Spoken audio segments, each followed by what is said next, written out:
Canadian ice rink. And by the way, Mr. Trump, please, before making public pronouncements that Wayne Gretzky should run for prime minister, give yourself or get yourself a briefing on the nature of parliamentary democracy, a Westminster parliamentary system and a constitutional monarchy where no one runs for prime minister.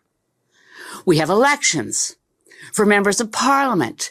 We don't get to pick and choose among our billionaire friends for who gets a seat at the cabinet table. If they're not an elected member of parliament, well, Canadian system is different from that of the United States of America. I suggest that Mr. Trump find one of his grandchildren's school books and look at the year 1776, which may explain a few things to him about why our systems of government are different. I don't want to belittle Mr. Trump, but on the other hand, hey, Donald, have we got a deal for you? You think we want to be the 51st state? Nah, but maybe California would like to be the 11th province. How about it? California? Oregon? Washington? Want to put a referendum to your citizens? Because this is what you deal. Have we got a deal for you? This is what you get. Free healthcare.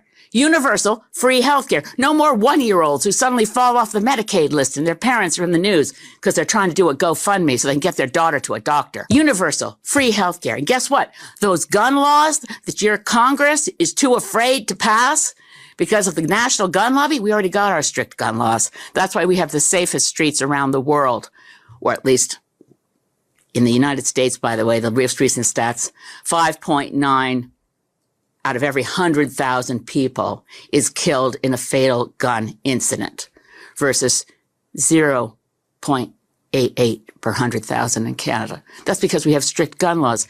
California citizens, Oregon, Washington, safer streets. Here we already have good gun laws, and women have a right to an abortion under our universal health care system. But, we don't have to stop there. Donald, think about it. You could get rid of all these states that always vote Democrat. You know what else will take Bernie Sanders off your hands? Proud new Canadian citizen of the great province of Vermont. Vermont, New Hampshire, Maine. We'd love to see you. Our maritime provinces already have deep, deep links and ties.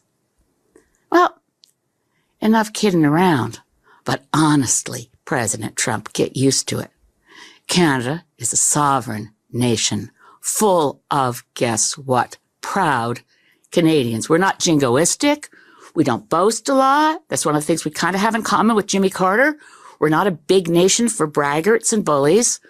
We actually like to think we're of service in the world. And to wrap up this segment, I could easily call we're the laughingstock of the world. The president of Mexico had a charmed response to another of Trump's most ludicrous statements during his first press conference of the year, where he basically said, to hell with egg prices. Here's what we will really do to make your life better. Changing the name of the Gulf of Mexico to the Gulf of America. So that when you look at it on the map, all your problems are fixed because America. Oh, she had this to say in response. Obviously, Gulf of Mexico is name recognized by the United Nations. It's an organization of the United Nations, but the next question is, why don't we call it Mexican America?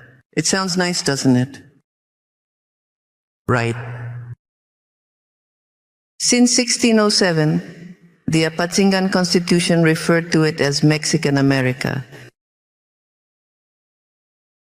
So, let's call it Mexican America. It sounds nice, doesn't it? And Gulf of Mexico, well, you see, since 1607, and it's also recognized internationally. Well, historically speaking, because as you might know, I know they're going to ask me. I think that yesterday, President Trump, they misinformed President Trump, with all due respect, because I believe they told him that Felipe Calderón and Garcia Luna were still in power in Mexico. And all of this, it just goes to reaffirm what Michelle Obama stated so perfectly during her DNC speech, that at his core, Donald Trump is an unserious person. He continues to prove that his focus is not with the issues that people seemingly voted for him to address. Price of groceries, for instance, the one that he swiftly took back as soon as he was elected. To one of your signature promises on the campaign trail, which was to end inflation, to lower prices, you are now proposing tariffs against the United States' three biggest trading partners. Economists of all stripes say that ultimately consumers pay the price of tariffs. I don't believe Can it. you guarantee American families won't pay more? I can't guarantee anything. But his focus is where it always has been, inflating his ego. Love this video?